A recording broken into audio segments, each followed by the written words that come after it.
My spouse mocked prenups for years, then demanded one after getting rich. I was holding a coffee mug that said, "World's Best Husband," when Natalie told me she wanted a post-nuptial agreement. The irony wasn't lost on me, but I was too stunned to appreciate it. We were sitting in our kitchen on a Saturday morning in late October, the same kitchen where 8 years earlier she'd laughed until she cried when I told her my college buddy was making his fiancée sign a prenup.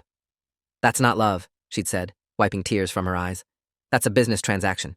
If you can't trust someone with your whole heart, why marry them?" Now she sat across from me, her laptop open to a law firm's website, her expression calm and calculated in a way I'd never seen before.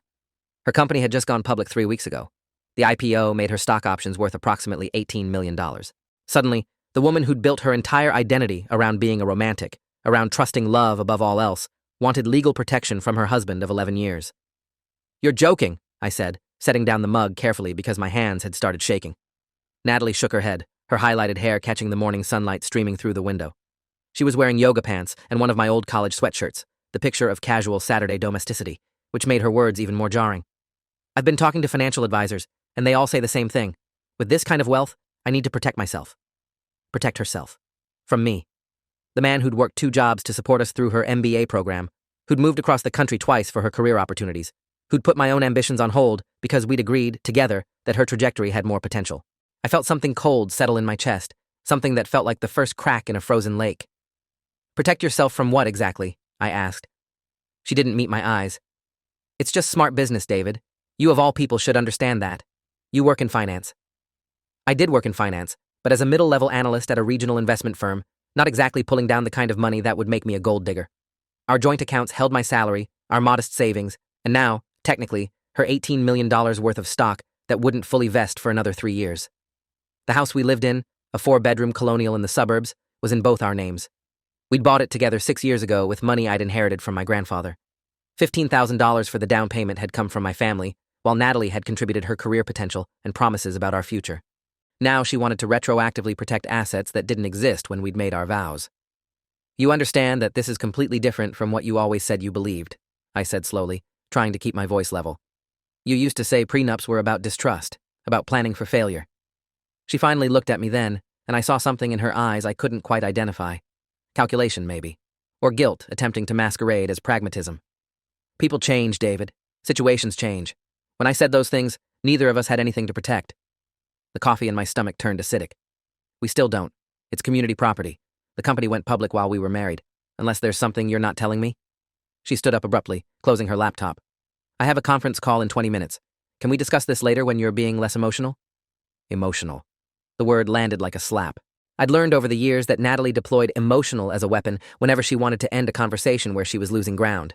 It meant, your feelings are invalid, you're being irrational, I'm the reasonable one here.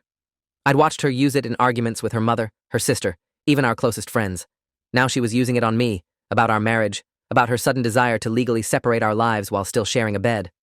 I watched her walk away, her footsteps confident on the hardwood floors I'd refinished myself 2 summers ago. The Saturday morning we'd planned to spend together suddenly stretched out empty and ominous before me. I'd met Natalie 12 years earlier at a marketing conference in Austin. I was there representing my firm. She was a junior account executive trying to make connections. We'd both reached for the same sad-looking sandwich at a networking lunch, laughed about it, and ended up talking for 3 hours in a hotel lobby bar about everything except work. She'd told me about growing up in a small town in Ohio, being the first in her family to get a graduate degree, her dreams of running her own agency someday. I'd shared my own story, less dramatic but similar in ambition. We'd both been hungry then, not for money exactly, but for proof that we could be more than our origins suggested. That hunger had felt like common ground. She'd been funny, sharp, and refreshingly direct about her goals. When I'd mentioned that a former colleague had lost half his assets in a divorce because he hadn't protected himself with a prenup, she'd actually rolled her eyes. "That's so cynical," she'd said. "Marriage is about partnership, not protecting yourself from your partner. My parents were married 42 years before my dad died, and they never needed a contract to love each other." I'd fallen for that romanticism hard. Here was a woman who believed in all-in commitment, who thought love meant trust without safety nets. We'd gotten married 14 months after that conference, in a small ceremony at a vineyard in Napa. She'd written her own vows, and I still remembered the line that had made her mother cry. "I promised to build our life together with nothing hidden, nothing held back, nothing protected except each other. No prenup." She'd insisted on it. "We start our marriage as true partners," she'd said firmly when my father had gently suggested we might want to consider one, given that I was bringing inherited assets into the marriage. "Everything we build together. I don't want David ever doubting that I'm here for him, not his money. My father had backed off, charmed like everyone was by Natalie's conviction. Now, sitting alone in our kitchen with cold coffee and colder realization, I tried to pinpoint when things had changed. Her company, a digital marketing startup she'd joined 4 years ago as employee number 12, had grown exponentially. She'd worked brutal hours, and I'd supported that. Made dinner, handled the house, didn't complain when she missed anniversaries or birthdays because of product launches. When they'd started the IPO process 9 months ago, she'd been stressed to the point of insomnia. I'd found her crying in the bathroom at 2 a.m. more than once, overwhelmed by the pressure and the legal complexities. I'd held her, reassured her, promised that whatever happened, we'd handle it together. She'd looked up at me with swollen eyes and said, "I couldn't do this without you. You know that, right?" I'd believed her. The IPO had exceeded everyone's expectations. Natalie's 8,000 stock options, granted over 4 years of 70-hour weeks and missed vacations, were suddenly worth serious money. The company's valuation had nearly tripled on opening day. Financial journalists called it one of the most successful tech IPOs of the year. Natalie had become, on paper at least, wealthy in a way neither of us had ever imagined. And apparently, that wealth had changed everything she claimed to believe about marriage and partnership.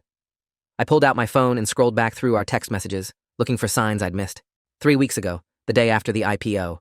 "We did it. I can't believe this is real. Celebrating tonight?" I'd responded, "So proud of you. Dinner at Marcello's?" Her reply, "Perfect. Love you." Nothing seemed off. I kept scrolling. 2 weeks ago. "Meeting with wealth management team tomorrow. Apparently I need a financial strategy now. Who even am I?" "You're my brilliant wife who deserves every bit of this success," I'd written back. "Don't let it weird you out. You earned it." She'd sent back a heart emoji. 10 days ago, a Wednesday evening text. "Running late. Don't wait up. Have to review documents with legal team." That had been the first of several late nights. Thursday. Another late one. So much paperwork with all this stock stuff. Friday. Drinks with the executive team. Probably will crash at office. Love you. I'd assumed the long hours were part of managing her sudden wealth, dealing with the complexities of vested stock and tax implications. Now, looking at the pattern, I felt the cold sensation in my chest spread to my limbs. 3 nights away from home in 1 week, all blamed on financial planning.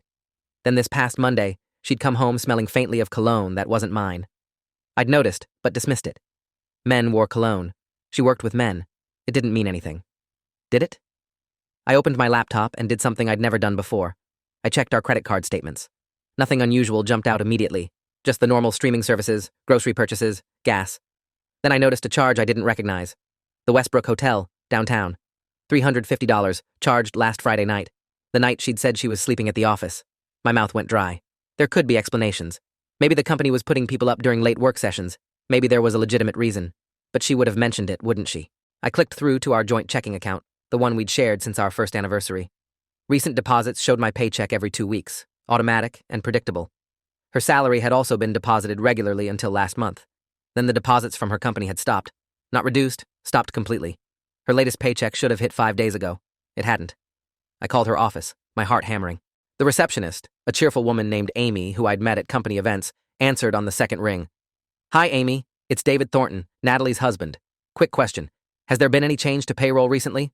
I'm trying to reconcile our bank account and her deposit seems to have been delayed." There was a pause that lasted too long. "Oh, you'd probably need to talk to Natalie about that directly. I don't really have access to payroll information." Her voice had changed, gone from cheerful to carefully neutral. "But everything's been processing normally on our end as far as I know." I thanked her and hung up, but the interaction left me unsettled. Amy's shift in tone suggested she knew something I didn't. I opened a new browser tab and logged into Natalie's email, something I'd never done before. We'd always shared passwords, another symbol of our transparent partnership. Her password was still the same one she'd used for years, our wedding anniversary, plus our old apartment number. The inbox loaded, and I felt briefly guilty for violating her privacy. Then I saw the email preview from someone named Richard Lawson at Carter & Associates, dated 3 days ago. Subject line, "Revised Financial Separation Strategy." I clicked it open. My hands had started shaking again. The email was clinical and detailed. Richard Lawson was an attorney, and he'd prepared what he called a comprehensive asset protection plan for Natalie. The email outlined steps for legally separating her income and assets from community property. It referenced previous conversations about timing the restructuring to minimize opposition and ensuring clean documentation before disclosure. Before disclosure. They'd been planning this. The postnuptial agreement wasn't a spontaneous decision based on financial advisors' recommendations. It was a calculated strategy, developed over weeks, maybe months, with legal counsel I'd known nothing about. I scrolled through her sent folder, my stomach churning. 2 months ago, before the IPO had even been finalized, Natalie had sent her first email to Richard Lawson, I need help protecting assets in the event of a divorce. My husband doesn't know I'm consulting with you, and I'd like to keep it that way until I have a clear strategy. Divorce. She'd been planning to leave me since before her company went public. The post-nuptial agreement wasn't about protection, it was about preparation. I kept reading, each email like a punch to the gut. She'd asked about separating her stock options from community property, about whether late-stage asset transfers would be challenged in court, about prenuptial versus post-nuptial agreements, and which offered better protection given the timeline. There were emails to wealth management advisors asking about individual trusts and offshore accounts, correspondence with a real estate attorney about removing my name from the house deed. One email, sent 3 weeks ago to someone named Dr. Vanessa Reeves with a psychology practice address, made my blood run cold. I need documentation of marital discord for court purposes. Can we schedule sessions to establish a pattern? I'm willing to pay out of pocket to keep this off insurance records. She was manufacturing evidence, building a paper trail that would support whatever narrative she planned to present in divorce proceedings. Every late night at work, every financial planning session, had probably been meetings with lawyers and strategists, constructing an exit plan while I sat at home, proud of her success, believing we were building our future together. My phone rang. It was Natalie. I let it go to voicemail, unable to trust my voice right now. She called again immediately. Then a text. David, we need to talk. I'm coming home. I closed her email and sat in the silence of our kitchen, our home, the life we'd supposedly built together. The coffee mug still sat on the table, mocking me with its cheerful declaration. World's best husband. The man who'd been too trusting to see his wife planning her escape for months while smiling to his face every morning. She walked in 20 minutes later, her expression tight with something that might have been anxiety or might have been annoyance at having her timeline disrupted. We need to discuss the post-nuptial agreement, she started, setting her purse on the counter with more force than necessary. My lawyer says we should get it finalized before the next round of stock vests, which gives us about 6 weeks to... I read your emails, I said quietly. She froze. The color drained from her face, then rushed back in a flood of red. You went through my private correspondence? That's a massive violation of my privacy, David. That's actually illegal in some states. You've been planning to divorce me for months, I continued, my voice still eerily calm despite the rage building in my chest. You've been consulting with lawyers, therapists, wealth managers, all behind my back, building a case against our marriage while lying to my face about partnership and trust. She recovered quickly. I had to give her that. Her shoulders straightened. Her expression shifted from caught to defensive. I was exploring my options. That's not a crime. The marriage hasn't been working for a while, and you're too oblivious to see it. Really? Because 3 weeks ago you were texting me heart emojis and saying you couldn't do any of this without me. That was before I had time to really think about what I want. Success changes perspective, David. It makes you realize who's actually contributing and who's just along for the ride. The cruelty in her voice was new, or maybe it had always been there and I'd been too naive to hear it. Along for the ride? I repeated. I worked 2 jobs to pay for your MBA. I moved twice for your career. I refinanced this house when you wanted to invest in your startup and couldn't qualify for a business loan on your own. I've been your biggest supporter since day one. She waved her hand dismissively. And you've benefited from my success. You've lived well because of my career choices. Don't act like you've been some kind of martyr. I'm not acting like anything. I'm stating facts. And the fact is, you've been lying to me for months while plotting to take everything we built together and claim it as solely yours. Her laugh was sharp and bitter. We didn't build this together, David. I built it. You were supportive, sure, but support isn't the same as creation. My talent, my connections, my work ethic made that company successful. The stock options are mine because I earned them. During our marriage, I said, which makes them community property under state law, which is why you've been scrambling to find legal loopholes with Richard Lawson at Carter & Associates. She flinched at the mention of her lawyer's name. You had no right to read those emails. Nothing you found can be used against me because you obtained it illegally.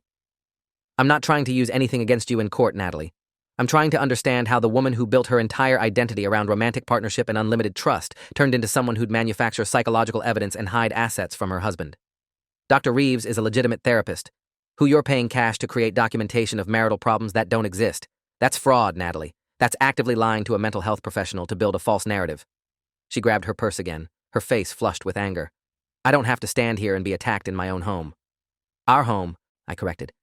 My grandfather's inheritance bought this house. My name is on the deed. Community property, remember?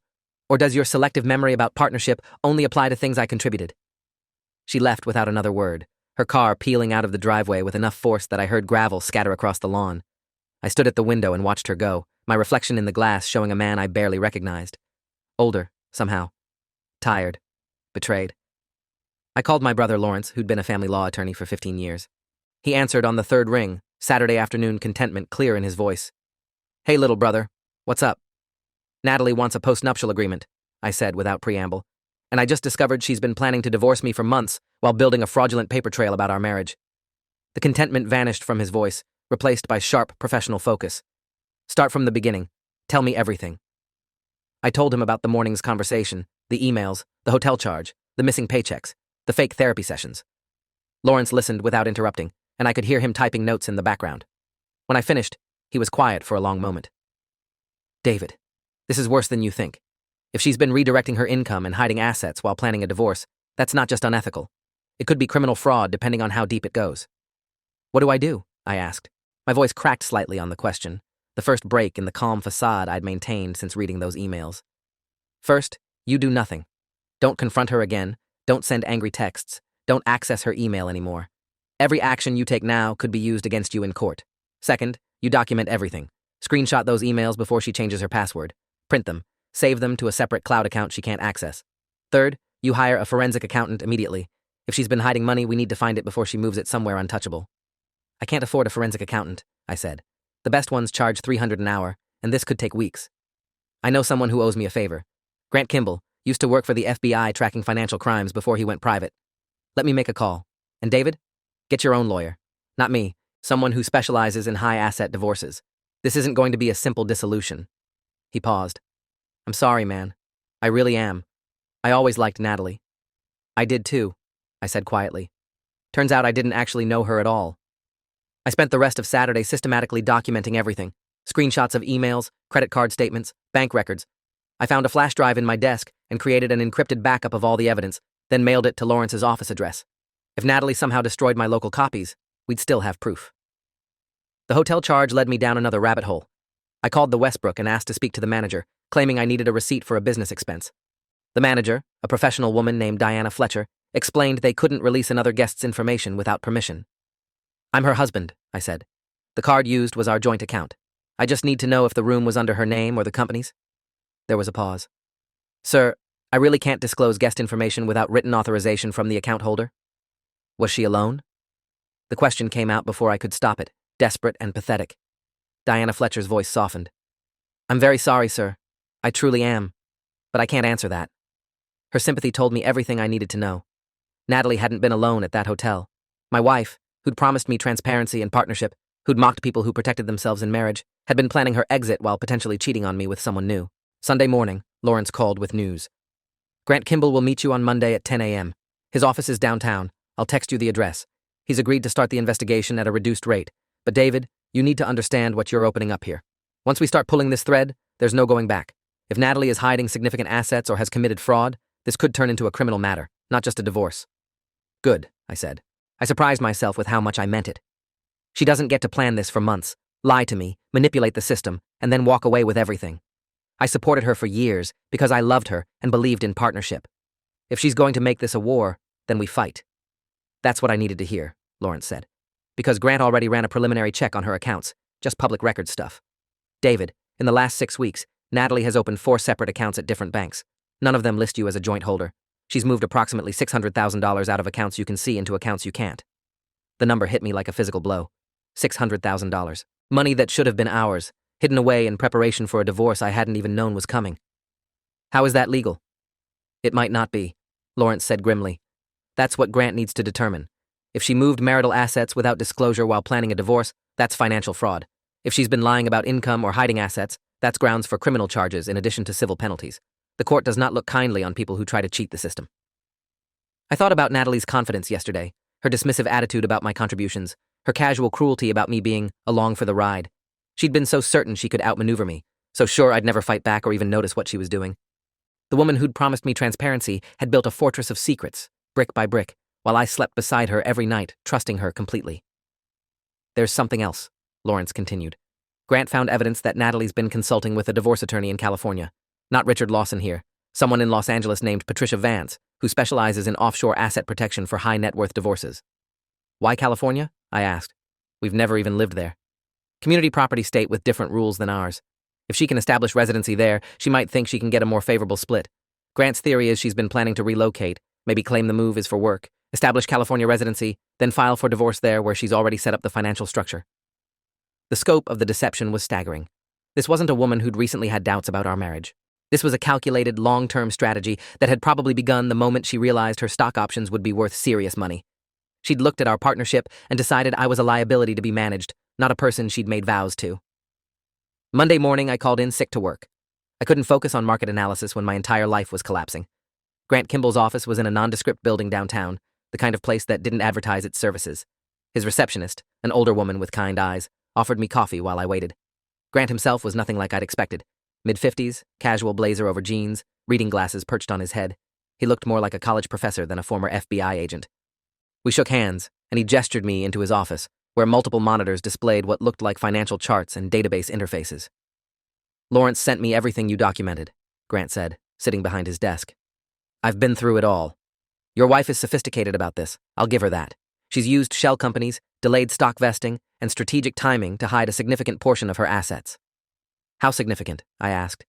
Grant pulled up a spreadsheet on one of his monitors and turned it so I could see. "Based on public filings and the documentation you provided, I estimate Natalie has approximately $12 million in assets that aren't disclosed in any of your joint accounts or statements. The $18 million figure from the IPO is accurate, but that's just her vested stock. She has additional options, warrants, and what I suspect is a performance bonus that hasn't been reported to you. She's also been paid consulting fees from the company that never hit your joint bank account, redirected to an LLC she formed 8 months ago." 8 months. Before the IPO was even finalized, she'd been setting up the infrastructure to hide money from me. "Can we prove this?" I asked. "Absolutely," Grant said. "The LLC is registered in Delaware under the name Horizon Strategic Advisors. She's the sole member. It has its own tax ID number, which means it's been filing separate returns. The consulting fees, approximately $90,000 over 6 months, have all been deposited into an account linked to that LLC, which then moved portions to various investment vehicles and offshore accounts." "Offshore?" My voice came out strangled. She always said she hated people who used tax havens, called them unethical. "Your wife has approximately $2.3 million in an account in the Cayman Islands, transferred in small increments over the past 5 months to avoid triggering reporting requirements. Each transfer was just under the $10,000 threshold that would require disclosure to the IRS. That's called structuring, and it's illegal." Grant leaned back in his chair, his expression sympathetic but professional. "David, what your wife has done goes beyond hiding assets in a divorce. She's committed financial crimes, tax evasion, structuring to avoid currency reporting, possibly wire fraud depending on how she documented those consulting fees. If this goes to the authorities, she could face federal charges." I sat in silence, trying to process it all. The woman I'd married, who'd cried at sentimental commercials and insisted we donate to charity every year, had been systematically breaking federal law to steal from our marriage. "What happens now?" I asked finally. Grant pulled out a thick folder. "Now we document everything in a form that will hold up in court and potentially with federal investigators. I'll need authorization to access certain accounts, subpoena bank records, and coordinate with Lawrence on the legal strategy. This isn't going to be quick or easy, but by the time we're done, we'll have a complete picture of where every dollar went." "And Natalie?" Grant's expression hardened slightly. "Natalie is going to have a very difficult time explaining why she hid millions of dollars in offshore accounts while lying to her husband and potentially to the IRS. The courts really don't like this kind of deception, David. Financial fraud and divorce proceedings can result in penalties that include paying your legal fees, forfeiting hidden assets, and even jail time in extreme cases." I thought about her standing in our kitchen Saturday morning, calmly discussing a post-nuptial agreement like it was a minor business transaction. She'd been so confident, so certain she had everything under control. She had no idea I was sitting in a forensic accountant's office looking at evidence of federal crimes. "I want to pursue this," I said. "All of it. I want every hidden dollar found and every law she broke documented. She chose to make this a war. Let's finish it." Grant nodded. "That's what I was hoping you'd say, because I've already started compiling the evidence, and what I've found so far is just the beginning. Your wife got sloppy in a few key places. She used her real social security number for the LLC filing, the offshore account has email correspondence that can be traced back to her, and she made the mistake of using the same computer for both personal and financial fraud activities. If you are enjoying this story already, please subscribe to see more stories like this." He pulled out another document, this one stamped with an official-looking seal. "I have a contact at the IRS, someone I worked with during my FBI days. Based on the preliminary evidence, they're interested in opening an investigation into structured deposits and potential tax evasion. If they find what I think they'll find, Natalie is looking at serious federal charges, not just a messy divorce." The satisfaction I felt at those words surprised me. I'd loved this woman. I'd built a life with her. But the betrayal was so complete, so calculated, that part of me wanted her to face real consequences beyond just losing in divorce court. She'd treated our marriage like a business transaction, where I was an inconvenient cost to be eliminated. Now she'd learned that actions have consequences. I spent Monday afternoon with Grant going through every financial record he'd compiled, signing authorizations for deeper investigations, and coordinating with Lawrence on legal strategy. By the time I left his office at 6 p.m., my head was spinning with account numbers, transfer dates, and the complex web of lies Natalie had constructed. My phone had 16 missed calls from her. I didn't return any of them. She was waiting in the driveway when I got home, leaning against her car with her arms crossed. The sunset behind her cast long shadows across the lawn, making the scene feel theatrical and ominous. "We need to talk," she said as I got out of my car. "I don't think we do," I replied, walking past her toward the house. She followed me inside. "David, I know you're angry, but you're blowing this out of proportion. Yes, I consulted with lawyers. Yes, I wanted to protect my assets. That doesn't make me a villain. It makes me smart." I turned to face her in our entryway, the same spot where we'd kissed after bringing our groceries home from the store 1,000 times, where we'd hugged goodbye before work trips, where we'd celebrated news both good and bad. Now it felt like enemy territory. "You committed federal crimes," I said flatly. "You hid money in offshore accounts, structured deposits to avoid IRS reporting, and created shell companies to funnel income away from our marriage. That's not being smart. That's being a criminal." Her confident expression cracked slightly. "You don't know what you're talking about. You're not a lawyer or an accountant." "No, but Grant Kimball is. Former FBI agent, now a forensic accountant. He spent Monday documenting every illegal financial transaction you've made in the past 8 months. And his contact at the IRS is very interested in your Cayman Islands account." The color drained from her face. For a moment, she looked genuinely scared, stripped of the calculated confidence she'd worn like armor. Then her expression hardened into something ugly. "You're really going to destroy me over this? After everything I've given you? The life we've had?" "The life we've had was a lie," I said. "You've been planning to leave me for months while pretending we were partners. You manufactured evidence with a therapist, hid millions of dollars, and broke multiple federal laws, all while sleeping next to me and telling me you loved me. You destroyed this marriage, Natalie. I'm just making sure there are consequences." She stepped closer, her voice dropping to something almost pleading. "David, please. We can work this out. The postnuptial was a bad idea. I see that now. We can go back to how things were. I'll close the offshore accounts, dissolve the LLC, everything. Just don't involve the IRS. Please." The desperation in her voice might have moved me a week ago. Now it just sounded like more manipulation. "How things were," I repeated. "You mean where I trusted you completely while you systematically betrayed me? Where I supported your dreams while you planned to take everything and leave? That's not something we can go back to, Natalie. You can't unring this bell." "I made mistakes," she said. "I got scared when the money came through. I didn't handle it well. But we can fix this. We can go to real couples therapy, work through the trust issues, rebuild." "You weren't scared," I interrupted. "You were greedy and calculated and dishonest. You knew exactly what you were doing every step of the way. The emails to Richard Lawson started 2 months before the IPO was even finalized. This wasn't panic. This was a plan." She tried a different tack, her voice turning cold again. "If you pursue this, you'll have nothing. The legal fees alone will bankrupt you. And I have better lawyers than you could ever afford. You're going to lose. David, you're going to lose badly, and you'll end up with nothing but debt and regret." "Maybe," I acknowledged. "But you're going to face federal charges for financial crimes. Grant estimates the IRS will want to examine at least 5 years of returns, which means they'll discover other irregularities. The structured deposits alone carry mandatory penalties. And when the court sees what you did, the fake therapy sessions, the hidden accounts, the shell companies, you're not just losing the divorce. You're potentially losing your freedom." She stared at me, and for the first time since this started, I saw real fear in her eyes. Not fear of losing money or assets, but fear of actual consequences she couldn't lawyer or charm her way out of. "You wouldn't do that to me," she said quietly. "After 11 years together, you wouldn't send me to prison." "I wouldn't," I agreed. "But you did this to yourself. Every choice, every lie, every illegal transfer, that was all you. I'm just making sure the truth comes out. What happens after that is between you and the federal government." She left without another word. This time I heard her car door slam, heard the engine rev with barely controlled rage. I watched from the window as she drove away, probably back to her lawyer's office to strategize damage control. The next morning, Lawrence called with an update.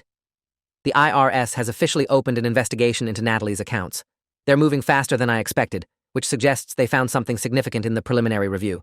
They want to interview you next week." "What do I need to do?" I asked. "Tell the truth. Bring all the documentation. Let them know you had no knowledge of the offshore accounts or the LLC. Grant thinks they're building a case not just for tax evasion, but potentially for money laundering, depending on how she moved the funds."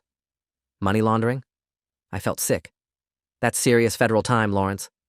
"She made serious federal choices," he replied. "Look, I know this is hard. She was your wife. But David, she didn't just betray you personally. She broke laws that exist to prevent exactly this kind of financial manipulation. The system has to respond."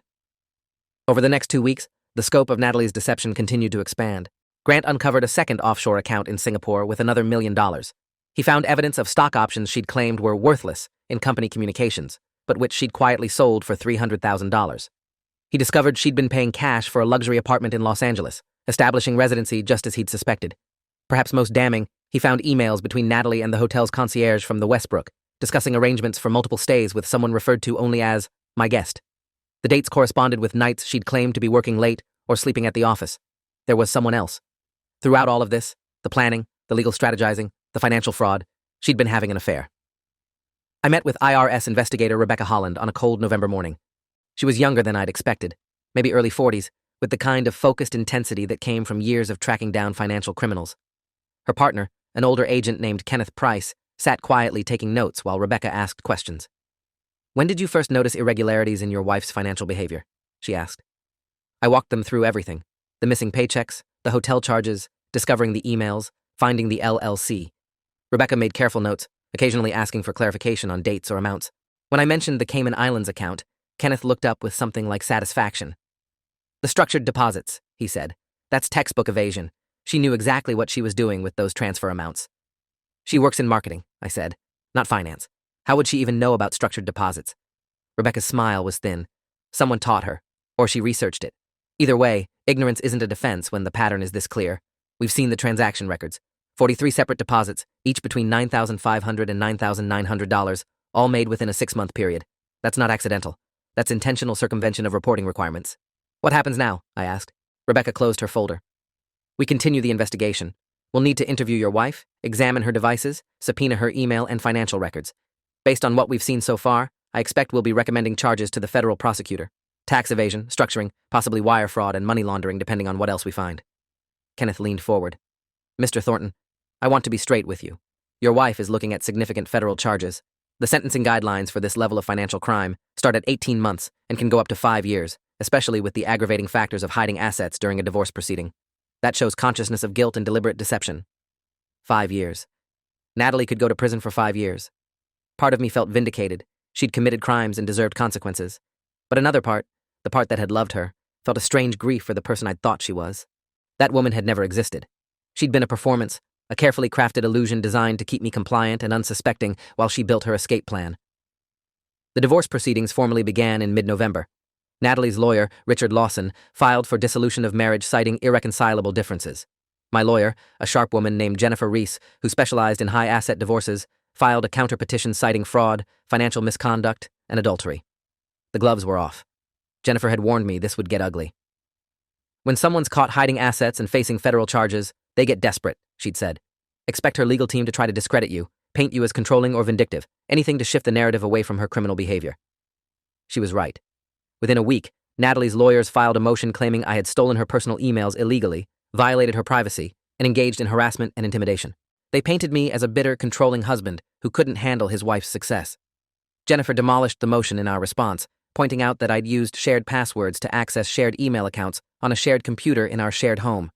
There was no expectation of privacy when Natalie had literally given me her password years ago and never changed it. More importantly, Jennifer argued, the substance of what I'd found, evidence of ongoing criminal activity, made the discovery not just legal, but necessary. The judge agreed, denying Natalie's motion and adding a sharp rebuke about attempting to use privacy claims to hide criminal behavior. That was her first major loss in court. It wouldn't be her last.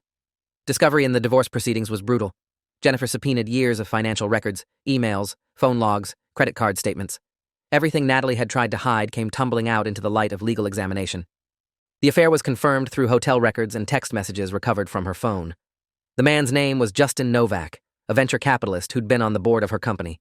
They'd been seeing each other for 7 months, starting shortly after the IPO process began. The relationship had its own paper trail: restaurant charges, wine deliveries, a jewelry purchase for $18,000 that Natalie had tried to hide as a business gift. In her deposition, forced to answer questions under oath, Natalie tried to minimize everything. The offshore accounts were standard wealth management. The affair was a brief indiscretion during a stressful time. The hidden assets were financial planning she'd intended to disclose eventually. Jennifer tore her apart. When exactly did you plan to disclose the $2.3 million in the Cayman Islands? Before or after you filed for divorce in California, where your husband would have no jurisdiction? That wasn't decided yet. But you had consulted with California divorce attorney Patricia Vance about establishing residency there, correct? Yes, but And you'd signed a lease on an apartment in Los Angeles, correct? For work purposes. Work purposes that required a two-bedroom luxury apartment costing $8,000 per month, paid in cash, not reimbursed by your employer? Natalie's face flushed. I wanted a place to stay when I visited the California office. How often did you visit the California office? Mrs. Thornton? Every few weeks. And your boyfriend, Justin Novak, lives in Los Angeles, doesn't he? That's not relevant. It's extremely relevant to establishing that you were building a separate life in a different state while hiding assets and planning a divorce. Answer the question, please. The deposition transcripts made for devastating reading. Natalie contradicted herself repeatedly, got caught in lies about dates and amounts, and ultimately came across as exactly what she was, someone who'd planned an elaborate scheme and gotten caught. The criminal investigation moved in parallel. Rebecca Holland and her team executed search warrants on Natalie's devices, her office, even the Los Angeles apartment. They found additional evidence of tax evasion, unreported consulting income, fabricated business expenses, and communications with offshore account managers about hiding assets from domestic authorities. By early December, the federal prosecutor filed formal charges: 3 counts of tax evasion, 14 counts of structuring financial transactions, 2 counts of wire fraud, and 1 count of money laundering. The press release from the U.S. Attorney's Office was stark and unforgiving. Former tech executive charged with hiding millions in offshore accounts and evading federal taxes. Investigation ongoing into additional financial crimes. Natalie's company immediately placed her on administrative leave. Her stock options, which hadn't fully vested yet, were frozen pending the outcome of the criminal proceedings. The board of directors, desperate to distance themselves from the scandal, issued a statement expressing shock and disappointment at the allegations. Justin Novak, her boyfriend, released his own statement claiming he'd had no knowledge of any financial irregularities and was cooperating fully with investigators. In other words, he dumped her the moment things got serious. I'd like to say I felt satisfaction watching it all crumble, but mostly I felt exhausted. Every day brought new revelations, new legal filings, new evidence of how thoroughly Natalie had lied about everything. The woman who'd promised me transparency had built a life of deception so complete it took teams of lawyers and investigators to untangle it. The divorce trial was scheduled for late January, but the criminal charges moved faster. Natalie's lawyers tried to negotiate a plea deal. She'd plead guilty to reduce charges in exchange for testimony about her offshore account managers and cooperation with ongoing IRS investigations into tax haven abuse. The federal prosecutor was willing to deal, but only up to a point. She's not a first-time offender who made a mistake, Rebecca Holland told me during one of our prep sessions. This was systematic, sophisticated financial crime spanning months. The sentencing guidelines are clear, and we're not backing down from recommending substantial prison time. Natalie's plea hearing was held on a gray morning in mid-December. I sat in the courtroom gallery, watching her stand before Judge Walter Simmons in a conservative Navy suit, her lawyer beside her. She pleaded guilty to 2 counts of tax evasion and 7 counts of structuring financial transactions. In exchange, the wire fraud and money laundering charges were dropped, and the government agreed to recommend a sentence at the lower end of the guidelines. Judge Simmons accepted the plea, but made clear his displeasure. Mrs. Thornton, you are an educated, successful professional who had every advantage in life. The crimes you committed were not acts of desperation, but acts of greed and arrogance. You believed you were too smart to get caught, too important to face consequences. You were wrong on both counts. I'll withhold sentencing until the completion of your cooperation with federal investigators, but you should prepare yourself for the very real possibility of incarceration. Natalie's shoulders shook. I couldn't tell if she was crying or just trembling. I felt nothing watching her, just a distant sense of witnessing justice in motion. This woman was a stranger wearing my wife's face. The divorce trial proceeded while Natalie awaited sentencing. With her criminal guilty plea on record, the family court judge had little patience for her claims of unfair treatment or privacy violations. Jennifer methodically presented evidence of hidden assets, fraudulent financial maneuvers, and deliberate deception. We proved that Natalie had moved approximately $14 million into accounts I couldn't access, had committed adultery for 7 months while planning her exit, and had manufactured evidence with a therapist to build a false narrative about our marriage. The judge's ruling was comprehensive and unsparing. All hidden assets were considered community property subject to division. Natalie was ordered to pay my legal fees, totaling nearly $200,000. The post-nuptial agreement she demanded was never signed and was irrelevant to proceedings. Her stock options, once they vested, would be split equally. The house, purchased with my inheritance, was awarded to me entirely. Natalie was ordered to pay spousal support, a bitter irony given her original plan to leave me with nothing. The judge included a specific finding that Natalie had engaged in financial fraud and deliberate deception throughout the marriage and during dissolution proceedings, warranting substantial sanctions and an unequal division of assets in favor of the wronged spouse. Reading the judgment felt like vindication, but hollow. I'd won, but the cost had been my marriage, my trust, and nearly a year of my life consumed by legal battles and investigations. Natalie's sentencing hearing was scheduled for late February. The federal prosecutor recommended 33 months in prison, followed by supervised release and restitution to the IRS. Natalie's lawyer argued for probation and community service, citing her cooperation with ongoing investigations and her previously clean record. Judge Simmons split the difference. 27 months in federal prison, 3 years of supervised release, full restitution of evaded taxes plus penalties, and interest totaling approximately $900,000, and community service upon release. I want to be clear about why this sentence is necessary, Judge Simmons said as Natalie stood trembling before him. You didn't make a mistake. You didn't have a momentary lapse in judgment. You executed a sophisticated months-long scheme to defraud your husband, the government, and the institutions meant to ensure fair dealing in our society. You showed no remorse until you were caught, and your cooperation with investigators appears motivated more by self-interest than genuine contrition. He looked directly at Natalie, his expression stern. Perhaps most troubling is that you used your intelligence and success not to contribute to society, but to cheat it. You had every advantage, every opportunity, and you chose crime. This sentence reflects the seriousness of that choice and serves as a deterrent to others who might be tempted to believe that wealth and sophistication place them above the law. Natalie was remanded into custody immediately. I watched federal marshals escort her from the courtroom in handcuffs, her designer suit looking absurdly out of place against the institutional setting. Her mother was crying in the gallery. Her sister glared at me like I'd personally destroyed Natalie's life, conveniently ignoring that Natalie had done that herself. I walked out of the courthouse into cold February sunlight, feeling lighter than I had in months. It was over. The divorce was final. The criminal case was resolved.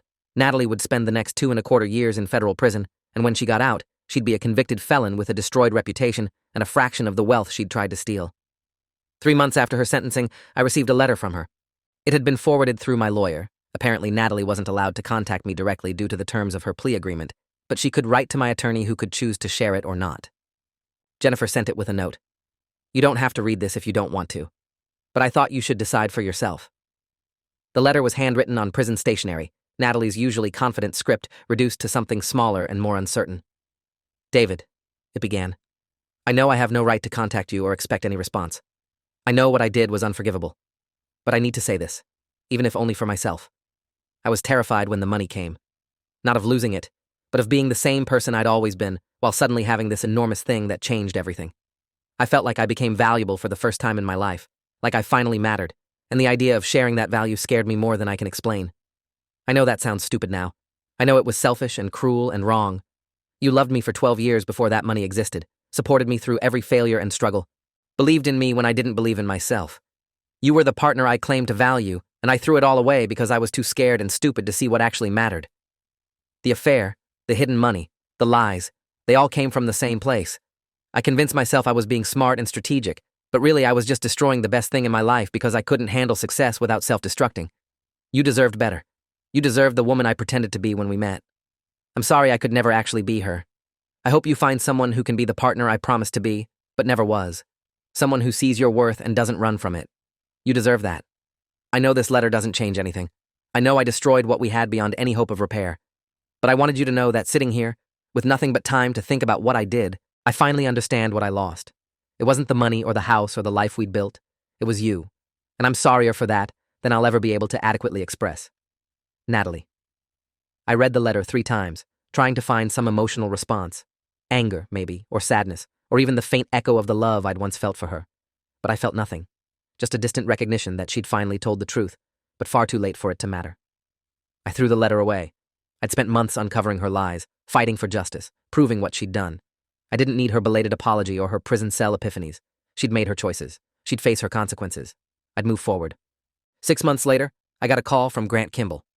Thought you'd want to know. The IRS recovered approximately $11 million from Natalie's various hidden accounts and offshore holdings. After penalties, legal fees, and restitution, the divorce settlement puts you at just over $9 million in your share of marital assets. Not bad for a guy who was almost left with nothing. I hadn't even been thinking about the money anymore. The divorce settlement had been generous, but the actual numbers had felt abstract after everything else. Hearing it stated so baldly, $9 million, made it real in a way it hadn't been before. The house sold too, Grant continued.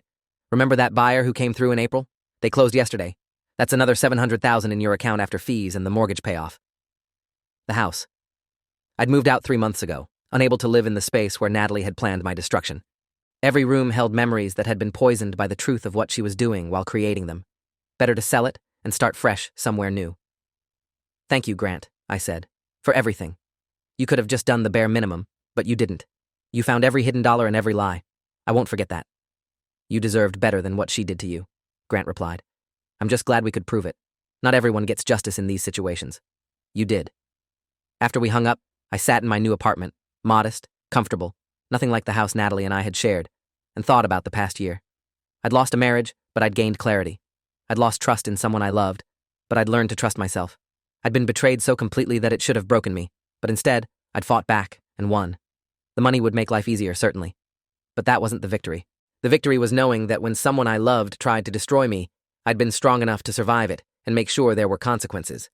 That when pushed to my limit, I hadn't folded or accepted being treated as disposable. I'd stood up and fought for myself, even when it was hard and painful and exhausting. That was worth more than any settlement. My brother Lawrence visited that evening, bringing pizza and beer like we were back in college. We sat on my new couch, purchased last week, mine alone, no shared history attached to it, and ate in comfortable silence for a while. "You doing okay?" he finally asked. "Better than I expected," I said honestly. "Some days are harder than others. But yeah, I'm okay." "You should be proud of yourself," Lawrence said. "What Natalie did would have broken most people. You not only survived it, you made sure she faced real consequences. That takes strength." I shrugged. I just didn't want her to get away with it. She planned the whole thing so carefully, was so sure she'd win. The idea of her succeeding, of actually pulling it off while I just accepted being discarded, I couldn't live with that. Well, she didn't get away with it. She's in prison, her reputation is destroyed, she lost most of her money, and she'll be a convicted felon for the rest of her life. You, on the other hand, came out of this with your integrity intact and enough money to build whatever life you want. That's not just winning. That's demolishing her entire strategy. He was right. Natalie had bet everything on me being too trusting, too passive, too naive to fight back. She'd miscalculated catastrophically. The woman who'd mocked prenups and preached about unlimited trust in marriage had trusted that I'd never call her on her lies. She'd been wrong. A year and a half after that Saturday morning when Natalie first asked for a post-nuptial agreement, I ran into her mother at a grocery store. I almost didn't recognize her. She looked older, worn down by the scandal and her daughter's imprisonment. She saw me before I could escape down another aisle. "David," she said, her voice uncertain. "How are you?" "I'm well, thank you," I said politely, already moving my cart toward checkout. "Wait," she said. I wanted you to know that I'm sorry for what Natalie did, for what she put you through. You didn't deserve any of it." I stopped, surprised by the apology. Natalie's family had mostly blamed me for pursuing the criminal charges, for not just accepting a quiet divorce and moving on. Hearing her mother acknowledge the truth was unexpected. "Thank you," I said. "I appreciate that." "She destroyed herself," her mother continued, tears welling in her eyes. "She had everything, a good husband, a successful career, money beyond what we'd ever imagined, and she threw it all away. I don't understand it. I raised her better than that." "I don't understand it either," I admitted. "I spent months trying to understand how someone could plan something so elaborate while pretending to love me. I never found an answer that made sense." "She did love you," her mother said quietly. "I truly believe that. But she loved money more, and when she had to choose, she chose wrong. She's paying for that now. She'll pay for it the rest of her life." We stood in silence for a moment, two people connected only by their shared history with someone who'd betrayed them both in different ways. Then I nodded, said goodbye, and walked away. I didn't need closure from Natalie's family. I'd found my own closure in the courtroom, in the evidence, in the justice that had been served. Today, I live in a different city, work for a different firm, and date someone who doesn't know the full story of my first marriage beyond the basics.